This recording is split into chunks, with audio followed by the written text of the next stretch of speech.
Hey, this is Grant with Grant's Rock Warehouse, and I've got Reed Little here today. And today we're going to look at Noel Gallagher's High Flying Birds. This is the band that he started post Oasis once they broke up. So they started the band in like 2010, I believe, Reed. That sounds about right. So 20, yeah, yeah, 2011.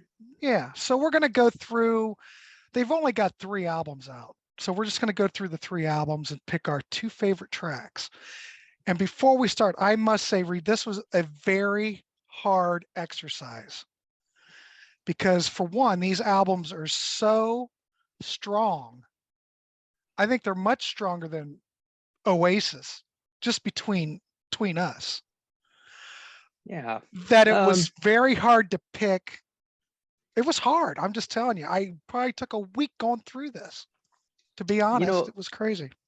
Oasis will always be Noel Gallagher's glorious burden. And I guess that's a good problem to have. I've been fortunate enough to see High Flying Birds 3 times live. He doesn't tour the US a lot. He plays small theaters. I saw him open for the Smashing Pumpkins, which was, I don't know who thought that was a good pairing. It was a terrible pairing. Both fantastic bands, Right. but the music just did not fit together at all. And every time I've seen him, it's just a bunch of idiots yelling out the names of various Oasis songs that they want him to play. And he's kind of adopted a thing where he does like half of the show is High Flying Bird stuff, and then half is Oasis. Although the Oasis songs he does are typically deeper cuts, and it's always tracks that he sang, not tracks that Liam sang. And some of them he does different arrangements on and things. But yeah, I think that he definitely needs more recognition in the United States for High Flying Birds. I was so happy when you agreed to do this particular chat, and even better that you liked the music. So without hyperbole, High Flying Birds is absolutely one of my favorite bands of the 21st century. And post 2010, there's no other act that I like better than Noel Gallagher's High Flying Birds. I think I first got his album in 2012, and I have literally no idea how I discovered it. As has come up in different chats, I was a lifelong heavy metal fan. And in 2012, I just decided that I needed some different sounds. And I started with The Who and David Bowie. And somehow I almost certainly read about it in a guitar magazine, because I was reading a lot of guitar magazines. And they must have done a thing saying, hey, Noel Gallagher is coming out with a new album. And I only owned one Oasis album. I think I had What's the Story, Morning Glory, and that was it. Well, at least you had heard that, though. So it wasn't too far off from there. You know what I mean? Right. And yet when I got High Flying Birds, you see my copy is a little beaten up. It's been through the mill. It went on my commute to work for about 8 years, riding in my car. And when I heard the very first, anybody who's never listened to this album, it is absolutely nothing like Oasis. Other than the fact that it's Noel Gallagher's voice, the music could not be more different. Oasis is, very, it's very arena rock. It's very 70s inspired. There's bits of the Stones, there's bits of the Beatles and the Who, and, bits of Sweet. And it's very in your face, and it's all attitude. And High Flying Birds is much more psychedelic. It's much more 1960s pop music, which was very orchestrated. While it's still based in drums, guitar, and bass, it's got strings, it's got horns, it's got backup singers, a lot of backup singers, and female backup singers, choirs of backup singers. It's big orchestrated arrangements. There's no bombast to it. There's none of that in your face hard rock aggression. It's just music. And that first track that opens with just a simple little drum lick, And then it comes in with an orchestra, and I was like, what am I listening to? Yeah. Um, and Well, you probably weren't expecting that, you know. But how exactly. refreshing was that? I'm sure it was It very refreshing to some it degree. it was amazing. And remember, you know, what I was listening to really more when this came out was Iron Maiden and Megadeth. So to Well, go there you from go. Iron Maiden and Megadeth to this beautiful modern take on 1960s psychedelia, Hmm. um, you know, and I came home and I played, I was like, told my wife, you've got to listen to this album. This is the greatest thing ever. And I started playing it, and she looked at me and went, I can't believe you like this. This is so utterly different than anything else you listen to. And really, even more than The Who and David Bowie, this has been my gateway into non-hard rock. It was based on this that I found Johnny Marr, because Noel Gallagher has Johnny Marr guest on some stuff Yeah. on the albums. And he talked about Johnny Marr in interviews. And I went, well, I need to go track down Johnny Marr. Yeah. Johnny Marr's great though. As a guitar player, holy crap. Just That's saw him in concert. Fantastic. so on a solo tour. Yeah, he's Yeah, I opening saw for him the twice. Killers. Oh, I thought the Killers were okay. I only knew one song by the Killers, and I thought they were pretty middle of the road, but I thought Johnny Marr was amazing. yeah. I will say, crap t-shirts. Johnny Marr, spend more effort putting your tour shirts together, buddy. They are terrible. He probably I did have, that one Smith song at the end of his set, I'm going to assume. yeah, he actually does two. He does Did one he? in the middle, and then he ends with How Soon Is Now. Yeah. Which it finally converted me to that song. I've always thought that song was terribly overrated, but maybe that's just Morrissey's delivery. I've always found Morrissey kind of whiny and unappealing. Hmm. Um, but I often compare this as part of Noel Gallagher's catalog. This is Noel Gallagher's version of Sergeant Pepper. It's just a radical departure from the other music. It's much more complicated. There are still some simpler songs on it, but even the simple songs have orchestration behind them. They have, you know, multiple layered parts. Um, it's just different. It's more arty, Oh, and I oh think yeah. it's wonderful. Hmm. He, uh, there are still some artifacts from Oasis on the first album, like the last track, which is Stop the Clocks, was going to be an Oasis track.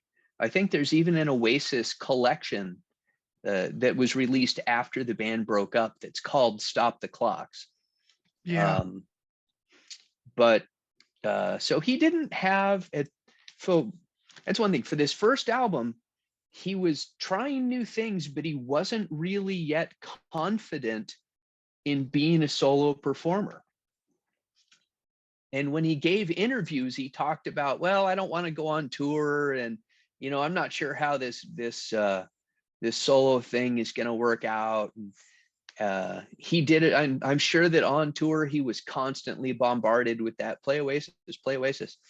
And between this album and the next one, he was always talking about, I'm not going to tour the next album. I'm not going to tour the next album.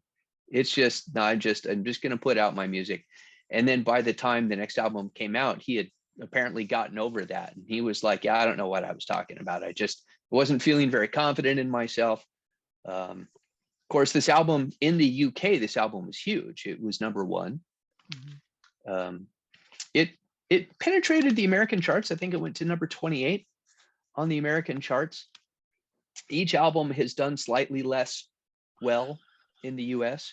Well, the other thing is, I'm not sure, did the other three albums actually come out here domestically or were they imports? Um, I don't know. The distinction is nearly academic these days because it's so easy to get. I mean, Yeah. I just got them all on Amazon, and it wasn't like they had to be flown over from the UK. I mean, I don't think it even, if you look at the, okay, like the second album did chart. It got on the Billboard 200, it got to 35. All right. Digital albums, it got to 18. US Independent 4 and rock top rock albums, number 8. So even the second album didn't do too bad. No. And his third album, he actually, if you bought a concert ticket to go see him in concert for Who Built the Moon, every concert ticket came with a digital copy of the album, which I actually think is a great promotion. Muse also did that on one tour I went to. I went to see the Drones tour, and you got a copy of Drones with every ticket. And I thought, you know what? That's not a bad way to ensure that everybody has at least had access to your new album, right? Mm-hmm. I think the second and third album were independent, because I think the first one's on Mercury, maybe whatever his label is, but it's distributed by Mercury, I think. Yes. The third album got to the Billboard 200, it got to 48. So they're, kind of slipping down there, but Yeah, let's see here. Yes, sir, you are correct. The High Flying Birds was distributed through Mercury. His album, his label is called Sour Mash. The next one is not. Yeah. So I guess it is an independent. I hadn't really paid attention to that, but yeah, it's listed on the independent album chart. So as an independent album, the third album got to number 2. And then what did the other one do? Just curious. Because it was independent. It got to number 4 on the independent. So right. I guess that's okay. One thing I find rather fascinating is none of the advanced singles that he's released, or not even just advanced singles, like the singles period, have not set the charts on fire. So the albums have actually overproduced in relation to the singles. So he's now selling more albums than he is singles, which is interesting. Yeah, that first album, AllMusic gave it 3, Rolling Stone gave it 3.5, Q Magazine gave it 4, New Musical Express gave it an 8 out of 10. So Daily Telegraph gave it 5 stars. So the reviews are kind of all over the place. I personally would rate that first album, I would give it a 5 out of 5. Me personally, I think it's just absolutely brilliant. I think he was getting punished for not being Oasis any longer. Yeah. And like I said, it's a good problem to have, because it's his money from Oasis, honestly, that has allowed him to go so far off the beaten track. And actually, this point of departure is as close as he gets to Oasis. After here, it goes way off. Oh yeah, it's quite different, but quite good as at the same time. Which is why I say he has grown so much as an artist. Now, I recently, like last year, I decided, you know what, I'm going to give Liam's catalog a try. See, now that I have not heard. And it's, you know what, it's good, but Liam's catalog is a man still trying to sound like Oasis. Well, the whole band is the Oasis band. Well, I mean, some of them. Most of them. I think Noel's only got the one guitar player. Oh, yeah, Jim crap. Archer. Yeah. Well, and the touring drummer Chirac was in High Flying Birds for a while, but Liam, because he's not as confident a songwriter, he works with other songwriters, and interestingly, the other songwriters he works with are often Americans. So rather than that, British songwriting tradition, he's working with Americans who are trying to sound like Oasis when they write songs. And again, there are some brilliant songs in there, but generally I put them as entertaining, but not, they're solid 7s, whereas Noel is pushing 9s and 10s on every album. Although Noel will also tell you, Liam does a lot of Oasis songs in concert, and he's playing much bigger venues than I am. So, Oasis is always going to pay the bills. Of course, every time Liam plays an Oasis song, Noel gets a paycheck, because those are all songs that Noel wrote. Yeah. So he doesn't care. No, he doesn't care. All right. Should I go into my top 2? Yeah, go ahead. So we're on Who Built the Moon? Well, I mean, do you want to start there? Where do you want to go? Well, let's start with High Flying Birds. Oh, sorry. I have my list backwards. Don't ask. Don't ask. So I started backwards and went back. I did. Makes no sense, but it's what I did. hey, whatever gets you there. Well, So High Flying Birds, which was named after Jefferson Airplane's song High Flying Bird. Apparently well, at least that's the story he tells, is that he heard it on the radio and went, why not just name a band that? mm-hmm. And he likes Peter Green's Fleetwood Mac. So he combined the idea of using your own name in this song, High Flying Birds, and came up with this rather clunky band name. So I'm actually going to have to do an honorable mention with this one, because there's a song that I think is better than any of the songs on the regular CD that would absolutely be one of my inclusions, but it's not on any regularly available American version. It's on the Japanese version or on the download only version.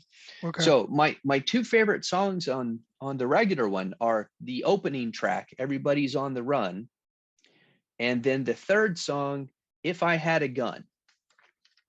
Now, both of these were released as singles, and again, they did okay. They didn't set the charts on fire.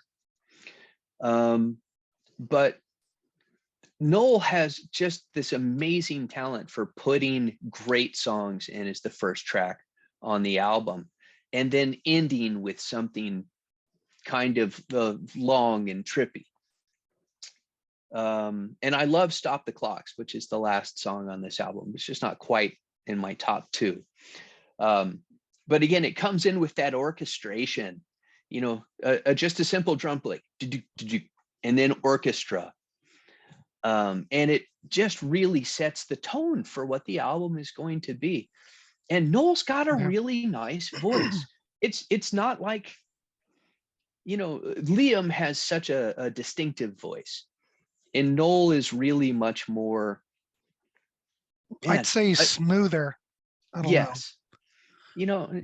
It's like it's more pleasant to some degree, I think. But he definitely doesn't have that rasp, that rock and roll rasp that Liam has. But if I say he sounds, prettier or mellower or whatever, it kind of diminishes it. And I don't mean to diminish his vocals. I think he's got a fantastic voice. Right. It's just, again, there's no rock bombast to it. He just is trying to sing melodically, and he sounds very, very good. Yeah, this, like you said, this is different than Oasis. It doesn't rock as hard, so it doesn't require that type of delivery. So that's all. I'm sure Noel can deliver that if he needs to, but it's not necessary. I was a little uncertain because Everybody's on the Run doesn't really have a guitar solo in it. It's got strings playing a motif instead of a guitar solo. So I was like, oh, okay, maybe I want more guitars from my album, but there are more guitars as we go through the album. He just opens up with a song, and again, very 1960s. If you go back, and I'm always harping on Burt Bacharach, he's my favorite punching boy from the 1960s. But you know what? This kind of fits into that same genre of very thickly orchestrated, very pretty melodic music. It's just got a little bit more intensity. And one thing that I really love about Noel going forward is that there's a little melancholy that Noel brings to a lot of his lyrics. Noel is my age, which is something that I really like about his music. He's not a kid. He's not somebody in his 20s, that I can no longer relate to because I'm an old fart. He's my age. And when he writes about stuff, he's writing about times that I experienced, or he's writing about phases of life that I am in, like right now. So that's good.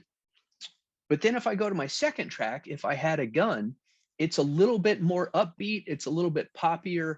The song is very simple, but it has this fantastic, very non-standard vocal delivery.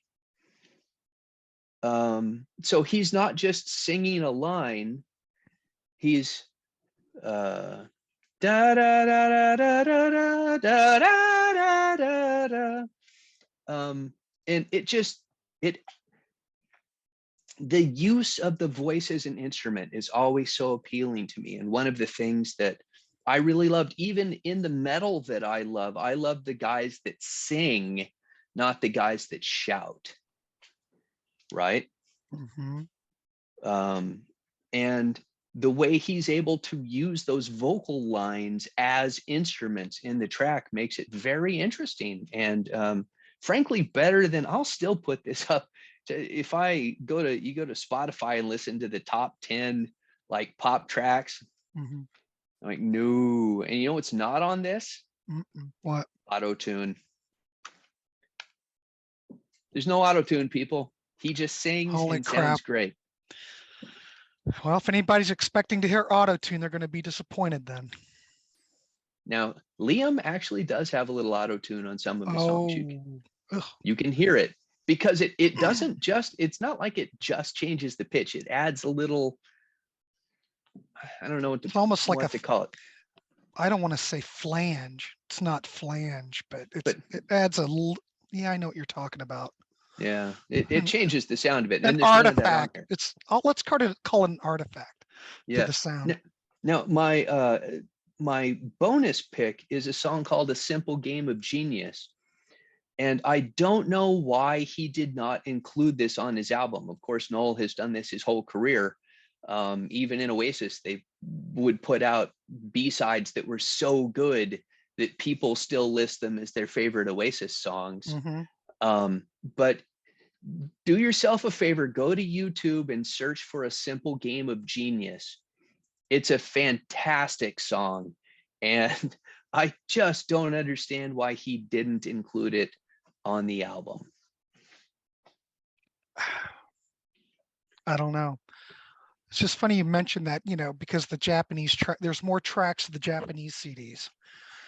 Todd Evans and I interviewed Scott Byron last night, who was the A&R rep for Zoo Entertainment back in the early 90s. And Right? we briefly touched on that. So I'm going to tell a brief story. The reason they put Japanese bonus tracks on all their CDs is because they would import US releases. Okay. Let's say the CD in Japan was $16 for the Japanese CD. They could bring CDs from the States in and sell them for $11. Oh, okay. So in order to sell CDs in the Japanese market, and press them, they had to add bonus tracks. So this is why you see Japanese bonus tracks on all these Japanese CDs. They can't compete with what they can import. Yeah. So there you go, little tidbit. Pardon me. Of course, it doesn't work. If we buy the Japanese CD, it doesn't work that way. They're very expensive, but that's why you get a little bonus over there.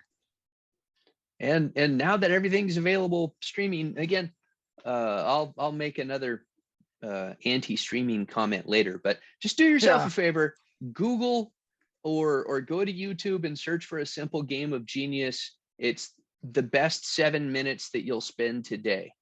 Yeah, I'm going to check it out. If I like it, I may try to find that Japanese CD.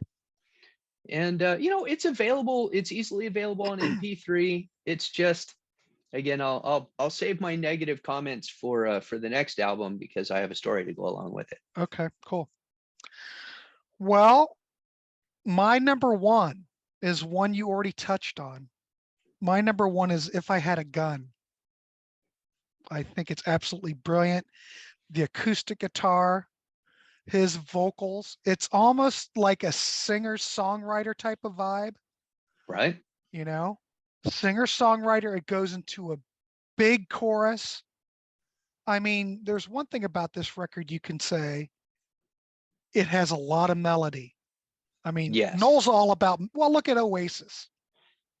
Melody here. And Noel knows how to write a catchy song and a catchy chorus, and he does that really well here. And I can see why it was a single. I actually didn't know it was the single, but it certainly should be. But it's very tasteful, and as far as song craftsmanship goes, I think you could use this as a good example of, I would say it would be considered a perfect Noel Gallagher song, I think. I think it's absolutely brilliant. And the strings on it, I know you mentioned strings before, but I was wondering, are those real strings or is that like a mellotron? Because I swear it almost sounds like mellotron. And I love mellotron, so I'm hoping that's what it is. But I didn't Well, there are string players credited All on right, the it's probably album. strings then. Although there's also Mellotron credited on the album. All So right, I I don't think know there if might that be particular Mellotron on track. this one, but I think this is a great. This is a very, like you said, late '60s singer-songwriter type of thing. Right. Beautiful, wonderful. Now my number two. This song is kind of reminds me off of something off of Elvis Costello's Spike album, believe it or not. Okay.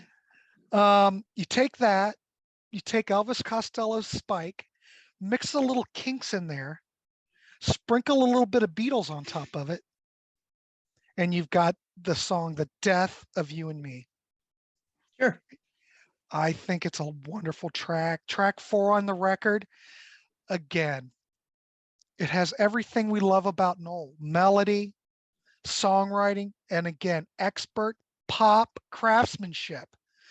Um, I think it's definitely a 5-star track in my book. But I do agree with you. The first track, Everybody's on the Run, is also brilliant. These are happen to be my two favorites. Anybody else are into these records, please comment below. Put if you like the record, let us know. Let us know what 2 tracks you like. I mean, I like the whole thing, Reed. So, like I said, it was hard for me to pick 2 off of it. But there you go. If I had a I gun, am and The Death of You and Me. I am so happy to have introduced somebody else to Noel Gallagher's High Flying Birds and had them enjoy it. If you had hated it, it would have been a tough conversation. Yeah, but his stuff's like right up my alley. Yeah. All that 60s stuff. I love all that stuff. It's not like I was just hoping that it wasn't going to be like Oasis. I don't have a problem with Oasis, but the production on a lot of that stuff kind of drives me crazy because it's just so brick walled. And the Right. first album was recorded really hot, so it sounds really overmodulated. And even though there's great tracks on that first album, the production kind of gives me listening fatigue. I do not get that with the Noel Gallagher catalog. Well, a lot of that, I've been trying to do some research as to the production because I'm not as clued into production as some of the other Contrarian alumni. But it appears that a lot of these songs, what you're listening to, are in fact the demos that have just had extra bits added to them. In fact, Oh, I didn't realize that. when we get to Chasing Yesterday, the next album, Mhm. it's all demos. It doesn't sound like it because Noel said he produced this entire record at his house and took it to a producer, and the producer told him, "I don't know what you want me to do. This album is done." It So he just sounds done. It doesn't, to me, it doesn't sound like demos at all. How no. brilliant. So he said he normally doesn't do that. Like his demo process with Oasis was just vocals and acoustic guitar. But now his demo process is do the entire song because it's mostly him with a few other musicians added. Well, lots of other musicians added, Right. but not so much on the backbone of the songs. But he is listed as one of the 2 producers for Noel Gallagher's High Flying Birds, the album. When we get to Chasing Yesterday, the second album, he's the only producer.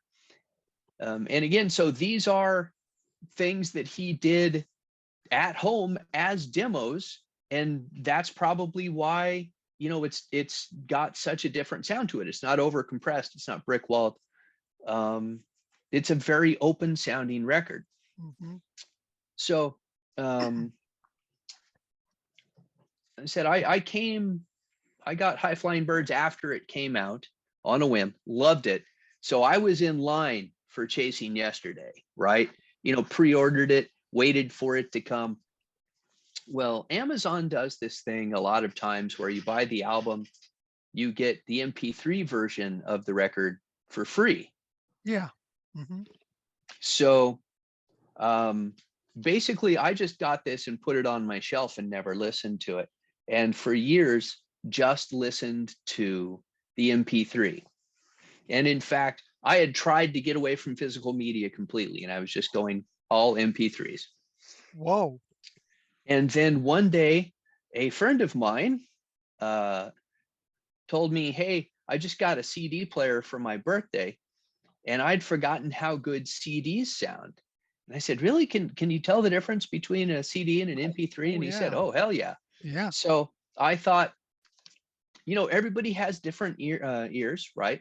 I've lost some hearing over the years. We all do as we get older, but some of my hobbies, such as loud guitars, have degraded my hearing a little bit. So I was like, Yeah. let's see if I can hear it. So the album that I chose to test that on was Chasing Yesterday. So I played the MP3 of the first track, Riverman, and then I went down. It was still in the cellophane. Got it out of the wrapper, put it in, hit play, deleted all my MP3s, and I'm never going back. The sound was so different. I was like, wait, there's keyboard parts in there that I didn't even know existed. You might as well be listening to a different band. It's so night and day different. So people, streaming sucks. I'm just throwing that out there. I'll never go that route. Every time Martin Popoff says that, streaming gives him just as much, I'm like, Martin, you're throwing away 60% of your music. The best quality streaming audio right now is 40%. I can't believe Martin would say that, but whatever. It's convenient, but I can't. I've got all that. I've got so much stuff that I'm not going to get rid of it. But now I'm back on the CDs. I still don't do vinyl, but I haven't done vinyl because, and I've said this a bazillion times, CDs are so cheap. You can go through the used bins and just go crazy and listen to all kinds of new stuff you've never heard before for very little money. And where I can go buy a $3 CD, let's say you want, I don't know, the vinyl would be $28 at least. No. Right. I did go down that road when vinyl was becoming hip, new, and shiny again. But like I said before, most of the stuff that I bought was all in the 90s when people were liquidating stock. Right. Like I always say, Reed, buy low. Don't spend you could buy 5 CDs as opposed to one record. Why would you do that? And if you get the timing on it a little bit wrong, like they came out with those collections that are 5 or 6 CDs in little paper sleeves, and they're super cheap, and then they sell out and people want $100 for them on the collector's market. I have seen that. It's nuts. So yeah, buy them cheap when you get them. So back to, I was in line for this one. And I was so nervous because I thought, okay, Noel Gallagher, now admittedly, he's got a track record. He's put out some good music, but can he do 2 records in a row that are so different and be good? And needless to say, as soon as I hit play on Riverman, I was like, oh yeah, this may be one of my all-time favorite albums in any genre. It is, and a lot of it goes back to that opening track. Riverman is unquestionably one of the best things Noel Gallagher has ever written. It's so different. It's different in every way. It's a different key. It's different musicianship. It's very strange. It's in Dorian, if you're a music aficionado, which is not something that he normally does. It's got a guitar solo, for one thing. It's got a great guitar solo, which was done by his studio engineer of all people. I can't remember the man's name. Stacy is his last name, and he's actually done a bunch of solos on Oasis and Noel Gallagher's High Flying Bird stuff. Jeremy. Well, wait a minute. There's a lot of Stacy's on here. Yeah, one of them's like his brother plays drums. Paul Stacy's electric guitar, bass and mellotron, and Jeremy Stacy plays drums. Yeah. So Paul Stacy's an amazing guitar player, but this album consistently brilliant. To me, this is the Ne Plus Ultra of old Noel. This is the album where this is as far as Noel Gallagher can go as the existing Noel Gallagher, and he has to change gears because he'll never hit this It's high his again. peak. And he Oh changes my gears, and God. it goes great. So we'll get to that.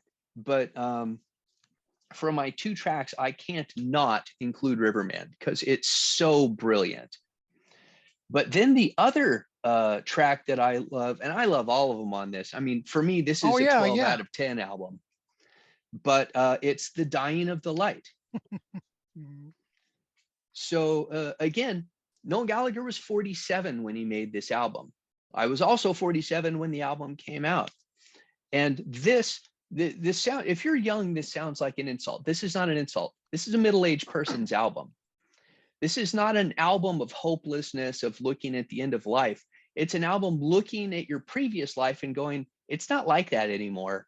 And then looking forward and going, you know what? It can still be great.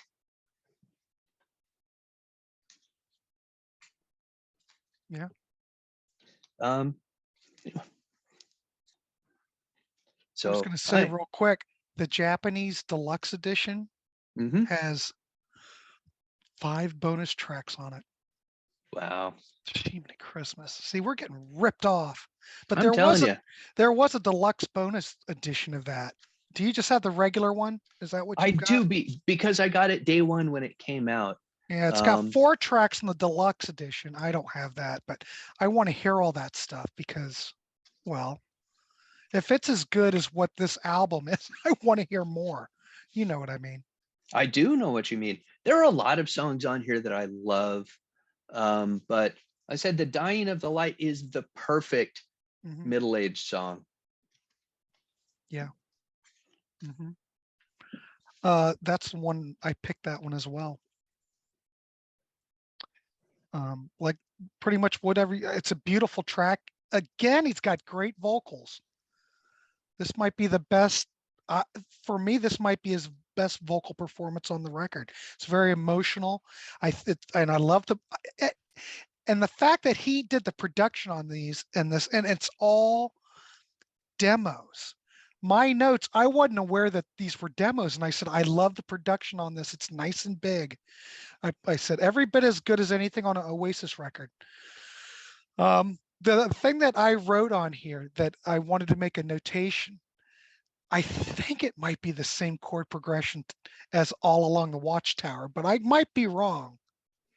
Or The Might Dying be. of the Light. Yeah, it might be. Yeah, it might be. Now he has said that in later in life he's moved away from his Beatles fixation, and he was much more into Bob Dylan and well, that would Neil Young. Neil Young and Bob Dylan were kind of like he was listening to a lot of them when he put I together could this album. see So. that. I could see that. Um, I think that The Dying Light is probably the best song on the record. And it's got this song definitely has Mellotron on it, Reed. Definitely has Mellotron. Of course, they Sure. couldn't do an orchestra with this. Absolutely beautiful stuff. And my other one that I picked was The Girl with the X-Ray Eyes. Yeah, I like that one. Yep.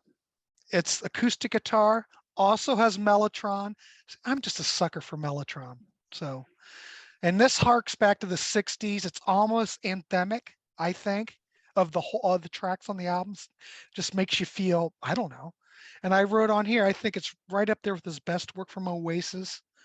Um, I like one of the things I made notes on was the effect-ridden guitar solo. Right. I'm not sure exactly what kind of effect that is or what they're doing with it, but it harks back to that whole 60s kind of vibe, to that late 60s. I love that. And the whole song is very hooky and accessible. And it's also one of those tracks, once you get it into your head, it's hard to get out because it just takes up residence, I must say. I love it. But then again, like I've said before, I love everything on here. It's I said it's a brilliant album. He some of it is so funny because he's like the song Lock All the Doors, which is one Yeah. of the the rockier number. It's actually probably as close to Oasis as anything he did. It's nearly just straight up rock. But he's like, yeah, I remember reading, and don't get me wrong, Noel does a lot of interviews. He does a lot of interviews, and he is not above completely talking out of his butt. So he may have simply been locking or making this up as he went.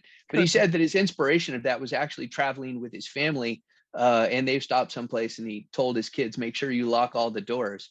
And he thought, yeah, maybe that's a good lyric. Yeah, that's a good lyric. I mean, why not? Well, People I mean, and we both mentioned we think this is a 5-star record. AllMusic gave it 4 stars. Rolling Stone only gave it a 3.5. I still think they're mad because the breakup of Oasis. It's kind of like when Jan Wenner tried to punish Paul McCartney, by giving all his records bad reviews and from back in the day. It's so petty. Q gave it 4 stars. I mean, it's kind of all over. The Digital Spy, I don't know what Digital Spy is. They gave it 3. I mean, it's kind of mixed like the first one, but I don't know how you can't see the brilliance in this. Nope. I absolutely love it. This was also then the first concert I was able to see, and he was amazing live. Now, interestingly, I've never seen a performer change guitars so often. He changed guitars every song. Now, that isn't to say that some weren't rotated, but every song they came out and handed him a different guitar, whether it was electric or acoustic. He had capos on half of them, because by the conclusion of this tour, Noel Gallagher was out of the lead guitar business. I saw some online videos. I checked some out, and he handed everything over. He didn't play any leads. And now I read an interview with him, or maybe saw on YouTube. He says, I don't play lead at all. I can't. I don't even remember what it was like. He does a lot more intricate finger picking with his acoustic, and he does a lot more orchestration stuff, and he's strictly rhythm. And I thought, well, that's interesting. But if that's what it took to move him along that next level of artistic evolution, then so be it. Yeah, it's funny how you say that he's always swapping out guitars, but boy, does he have some nice guitars. He Those does. 335s, or he'll have an Epiphone or whatever. But I bet he has got one nice collection. They're all vintage stuff for the most part. Yeah. Well, now he plays Nash. He plays, it looks like it's all Fenders, but it's Nash, which is a replica of Fenders, which always makes me go, how exactly is this other company doing Fenders that are somehow better than Fender? And how are they getting away with it without a lawsuit? They have a typical Fender headstock, right? Yeah, and well, Fender will license the headstock. Okay. Gibson will not. That's why they're like, or the body shapes, whatever. They're trying to run Dean out of town. Successfully running Dean out of town. They won that lawsuit, and I don't think Dean's got enough money to appeal. So Dean's not going to be able to put out the V's and the Explorer shapes.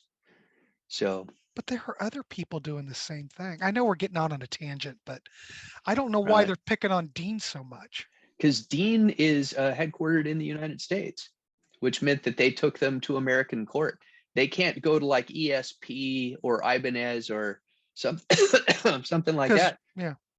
Because they've, although I guess they could successfully keep them from importing guitars. But the Japanese companies have got a lot of capital behind them, and could probably fight off Gibson USA pretty easily in court. Interesting.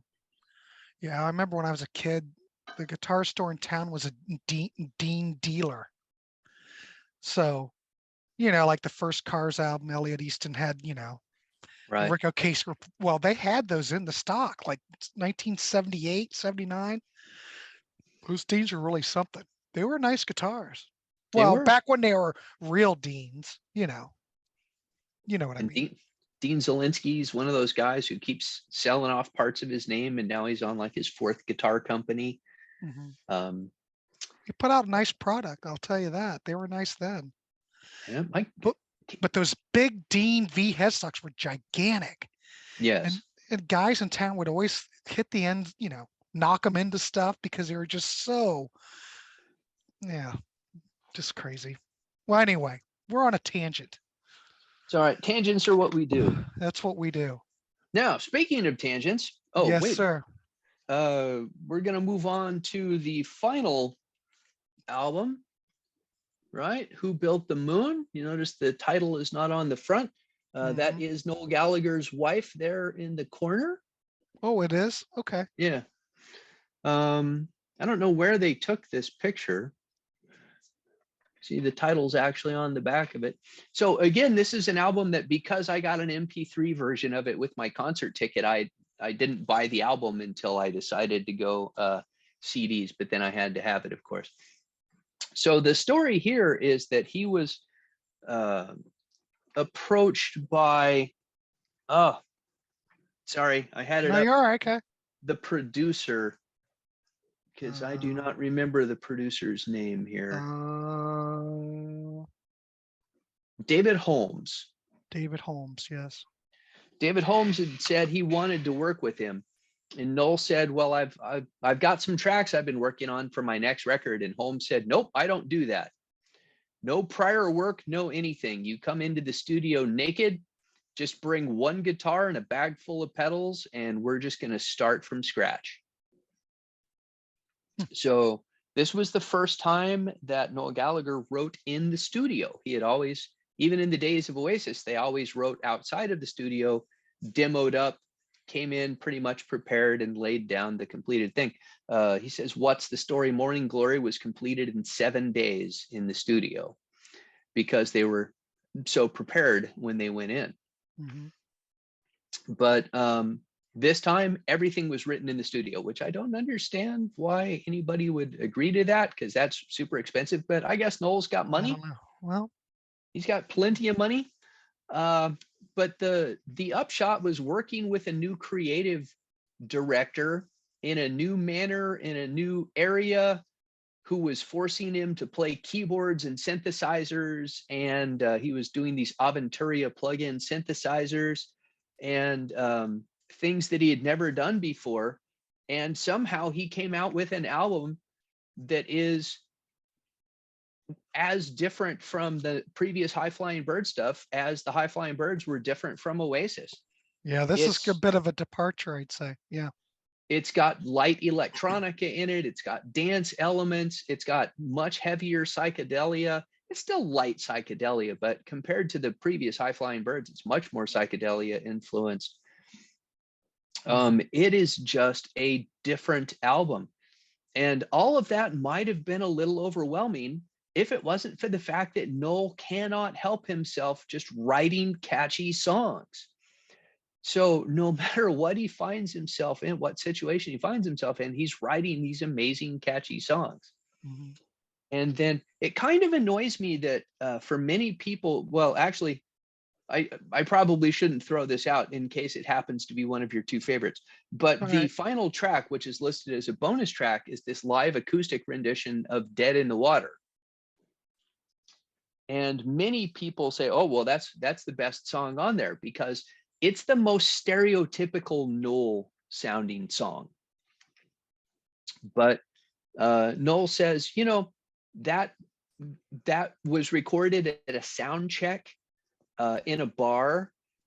He said it was not supposed to have piano on it, but as he was playing along with this song, he said his piano player just sat down and started noodling. And because he's so good at what he does, it's all in key and fits. And he was taking solos.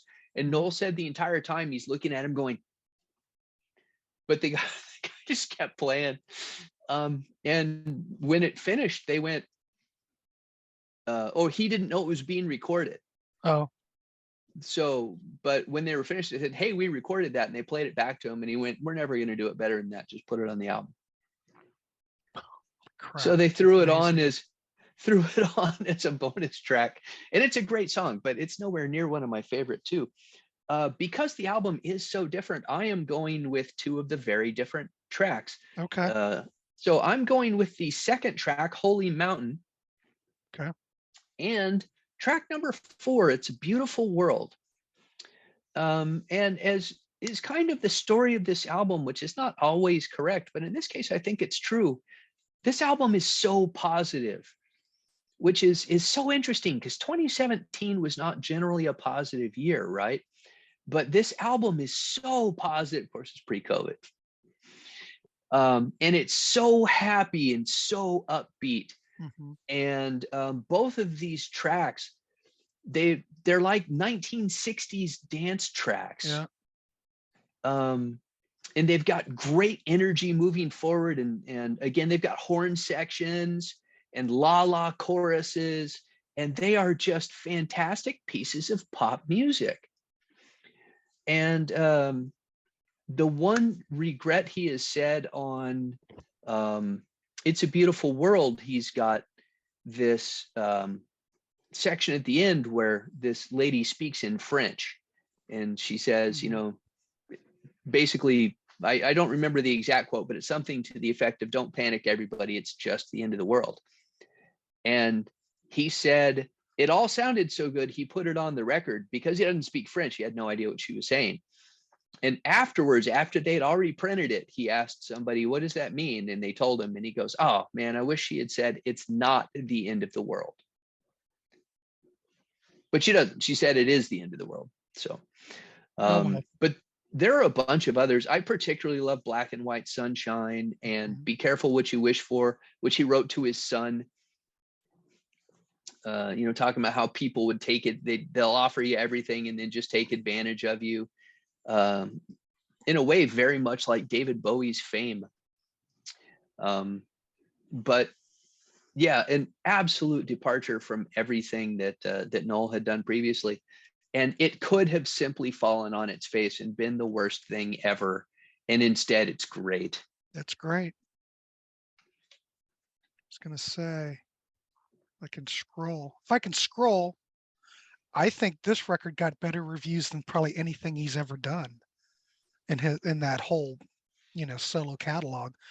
AllMusic gave it 4.5. At most everything's 4 stars across the board, even except Rolling Stone, 3.5. They're still angry, but for the most part, it was well received. And what can I say? But you mentioned Black and White Sunshine, right? That's one of them. That's one of the ones I picked. I love the way that the guitar seems very, I don't know if this is the proper term, but it seems the guitar introduction seems so fluid. It's just it's just effortless. It's beautiful. And it just seems so 60s with this track. You've got like Paul McCartney bass part. You got strings swirling around.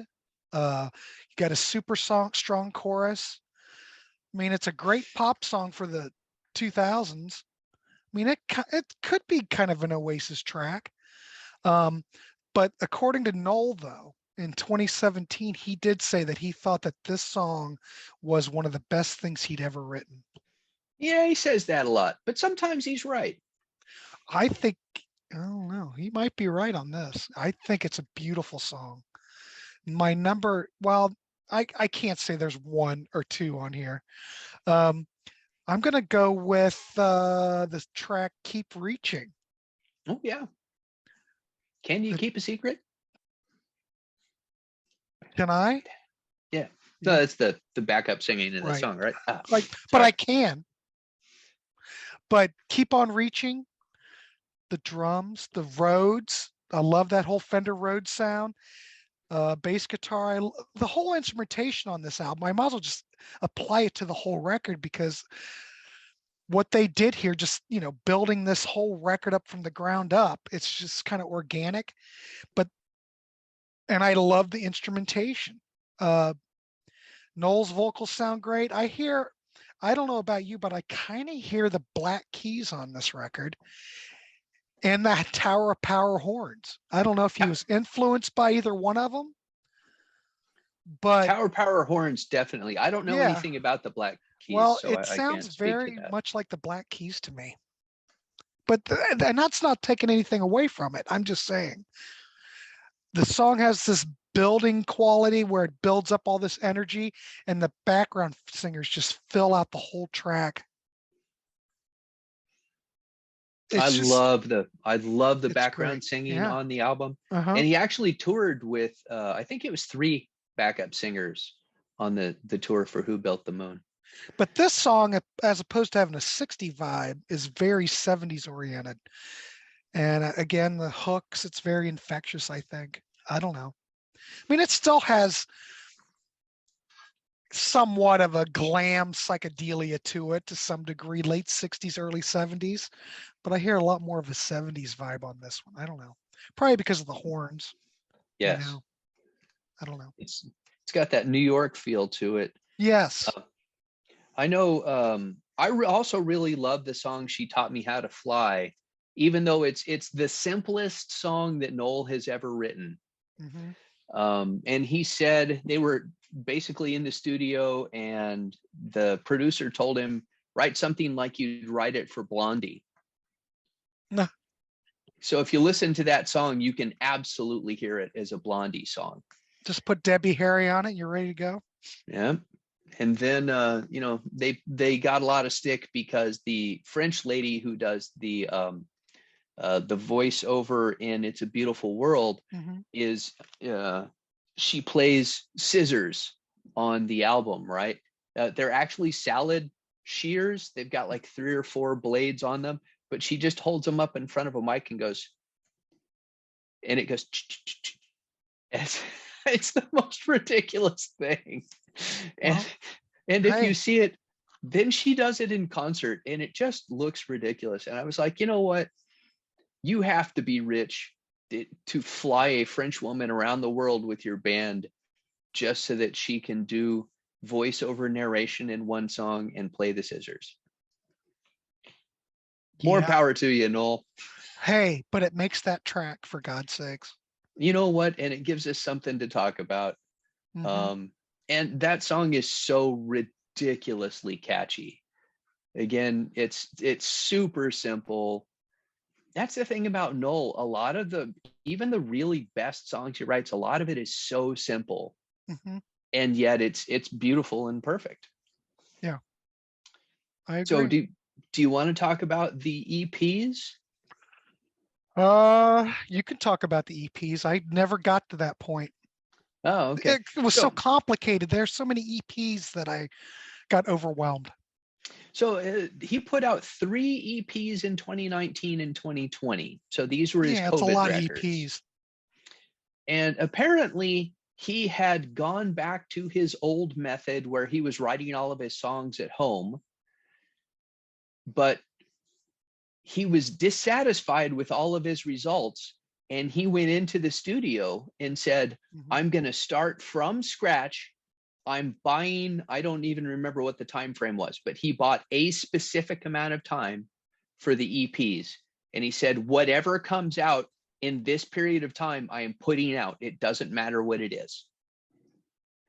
It's pretty. And what he ended up putting out was 2 songs that were heavily inspired by David Bowie's Let's Dance.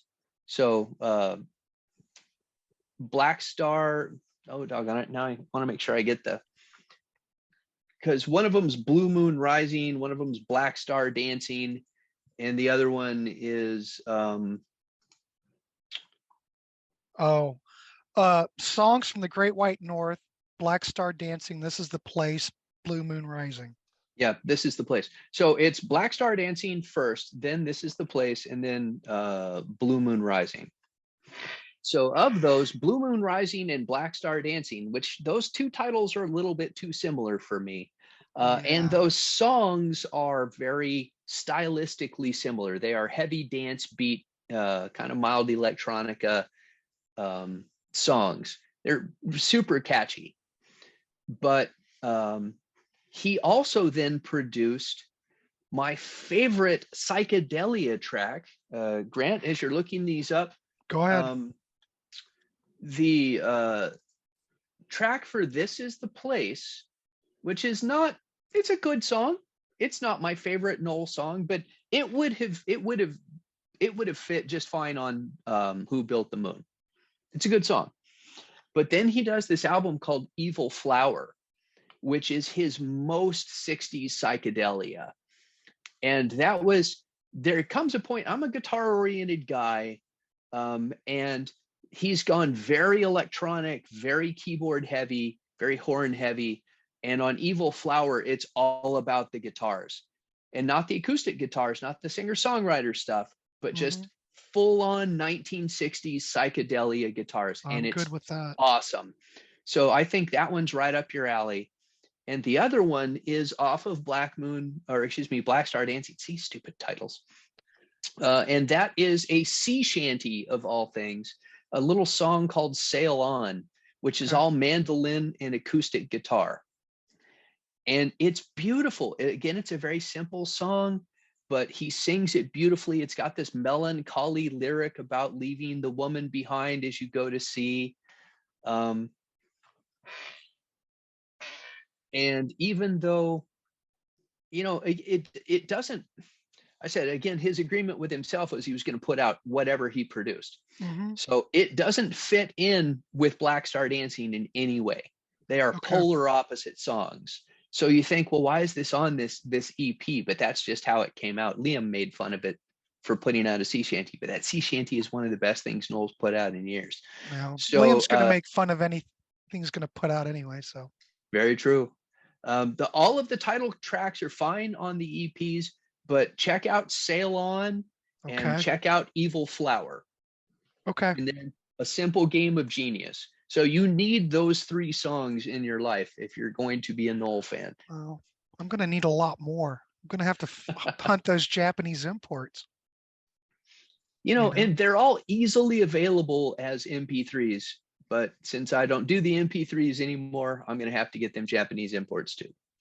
I'm sure you can get them off Discogs used, but I don't know. There has to be some domestic copies around. Come on. Yeah. I don't want to order them from Japan. That's it's a short discography to this point. Every one of those albums went to #1 in the UK. They're all multi-million sellers worldwide.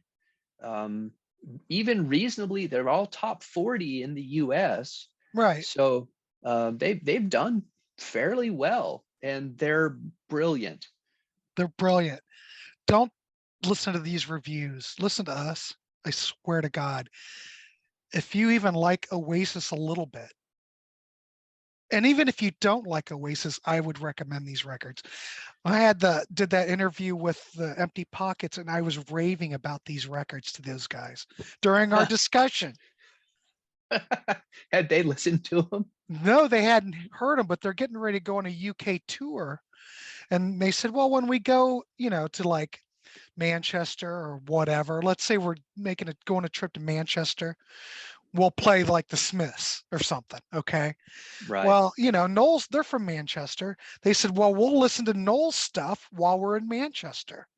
I said, you guys will not regret it. I swear to God. Pick them up, play them while you're over there. Great stuff. Yeah. So I was propping up Noel in these other interviews. Look at me. For God's sake. Quick little story. So I used to do, before my health got too bad, I used to do 1 live performance a year. And one year I was doing a Christmas show. And rather than doing any Christmas songs, I did all Noel Gallagher covers and called it The First Noel Christmas, which I thought was hilarious. My audience was kind of annoyed, but did you get a lot of blank stares? I did. Did you explain to them that it was Noel Gallagher? Oh yeah. Oh, okay. Yeah. So it's like I said, Noel was my gateway drug to pop, psychedelia, and non-hard rock. And for that, I will always owe him for the rest of my life. That's awesome.